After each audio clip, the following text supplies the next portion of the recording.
Well, let me take you now live to the port city of Durban, where day 3 of the 9th South African AIDS Conference is currently underway. HIV/AIDS activists, scientists and guest speakers are deliberating on various ways to help curb the spread of HIV using technology. Our reporter Vusi is there, and he's been covering this conference for the past couple of days. Vusi, thank you very much indeed for your time. I understand you a bit under the weather, over it, whatever floats your boat. But thank you very much indeed for joining us. Tell us some of the issues that were raised in this conference so far. Yes, Blaine, thanks a lot. It's a cold morning out here in Durban at the ICC, whereby the AIDS conference of the 9th is taking place. It's got underway on Tuesday and it's expected to end on Friday. That's tomorrow. Well, there are so many various issues that are being under discussion here at the Durban ICC Center, other than the general theme of the main 9th AIDS conference of unprecedented innovations and technologies, HIV and change. There are these United Nations commitments that they are expecting that 90% people should know their status by 2020, and this is whereby the United Nations is saying that by 2030 they are expecting to end AIDS, and one of those commitments is to ensure that the 90% of people are on treatment. And then the last 90 is to say that 90% of people, their virus is suppressed. One of the main things that came out of yesterday's plenary sessions is that some people who are HIV positive are acting irresponsible. To talk us further about this, we've got the guest here who was leading one of the sessions here yesterday. Her name is Olga. Olga, parents, can you take us through about how did you contract HIV? Good morning to the viewers. Thank you, Vusi, for this opportunity. Thank you, the 9th HIV/AIDS conference. I got the virus back then in 2005, when I was around 25, 26 years of age.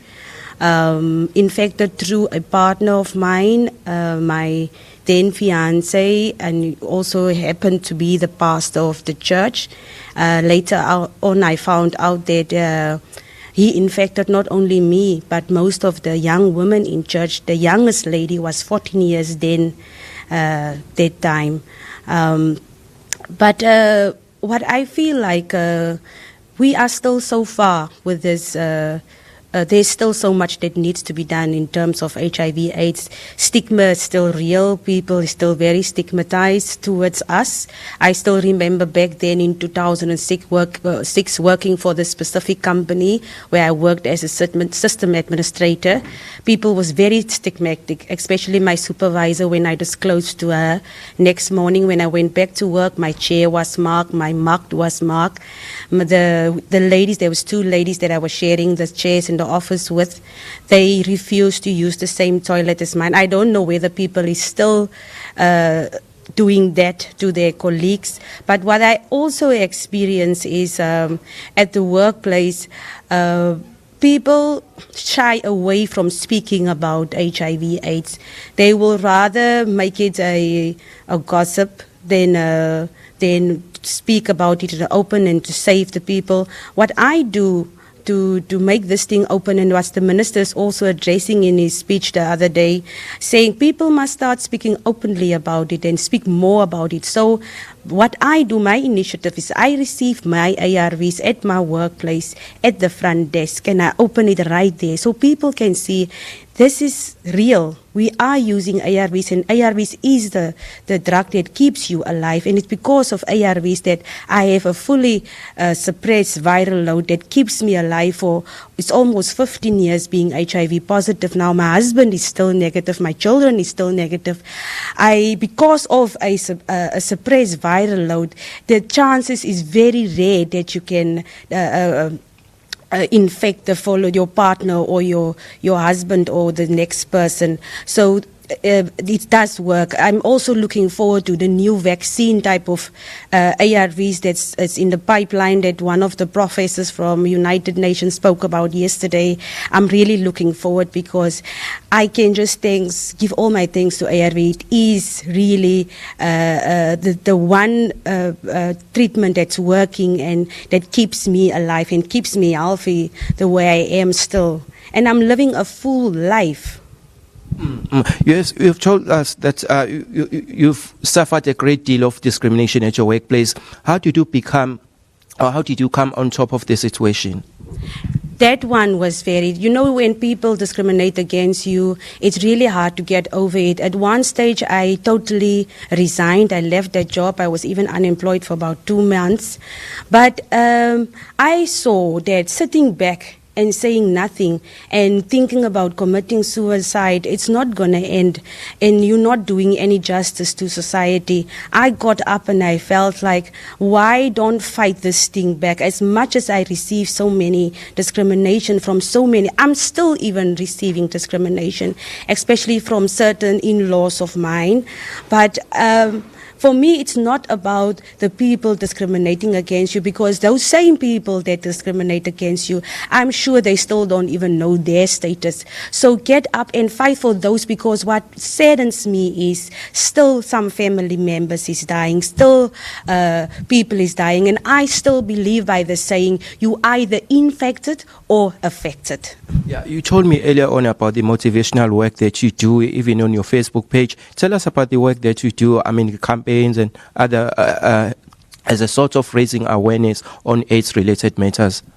I have this page called Break the Odium that I started 3 years back. The page I started was based on education, telling my stories, what I endured during this time of being HIV/AIDS positive, the stigma, the exception, the denial, all those trials that I went through being HIV/AIDS positive, because it is really a journey on its own. So I started the page using my personal experiences. I would love the people to go on the page and give your comments.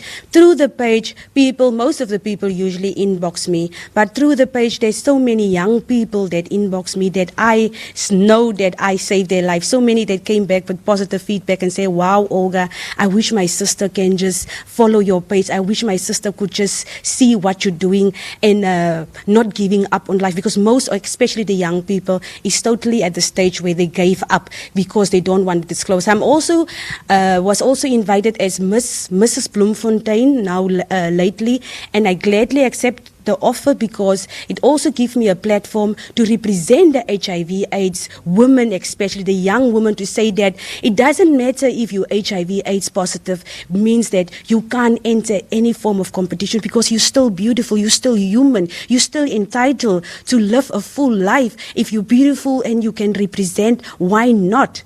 So that's why I chose the platform for Mrs. Bloemfontein to represent the HIV/AIDS, especially young girls, to say, go out there and enter any platform or any beauty competition. Unfortunately, we're not a beauty competition. The platform is allowing us to do a lot of community work and also empower you as a businesswoman. Going back to the first issue, you relate that the person who infected you did it purposefully. Do you perhaps follow do you follow his track on to follow whether he's still doing that? Because you told me earlier that he's doing that purposefully, even to other people. By now, I lost totally track. The last time I spoke to his ex-wife and daughter, she inboxed me. And I hope really, if he's listening this morning, that he stopped in those acts that he did. I think he was also suffering a lot of, I don't know, whatever he went through. But the fact that he wrote me a letter also after that, because we had a very long court case. After I found out that he deliberately infected me, I pressed charges and I opened a case against him for attempted murder. By then it was difficult for the judge to decide how to handle the case, since there was nothing in the constitution that could cover me to open a case against him for attempted murder. So it was a very long trial, and he later on wrote me a letter apologizing, telling me how sorry he was, but I forgave him, and I hope where he is and if he's still alive, because at one stage I even asked his ex-wife then that they should put him on treatment, and I think his sister also phoned me sometime and asked me that I should just forgive the brother for whatever he did, and I hope he is still alive and he is back into his word, saving lives, not killing lives, because he's a pastor, that's his calling. He should save lives, not kill lives or take lives. Okay, thanks a lot. That's Olga parents telling us that story. By the time when she relayed the story yesterday, I mean, the whole room was filled with emotions. It was very, very bad yesterday. But we are happy that at the end she has become a motivational speaker on matters related to HIV and AIDS. It's back to you in the studio playing. Yeah, Vusi, thank you very much indeed, my friend, for pushing through the flu and bringing us that report. A very, very important interview indeed. And Olga was there talking about issues such as discrimination and stigma. And it's similar issues in terms of discrimination and stigma that are being experienced by people who are living with albinism. And it forms part of our question of the day. And we're asking you today, in fact, is International Albinism Day. And it's recognized by the United Nations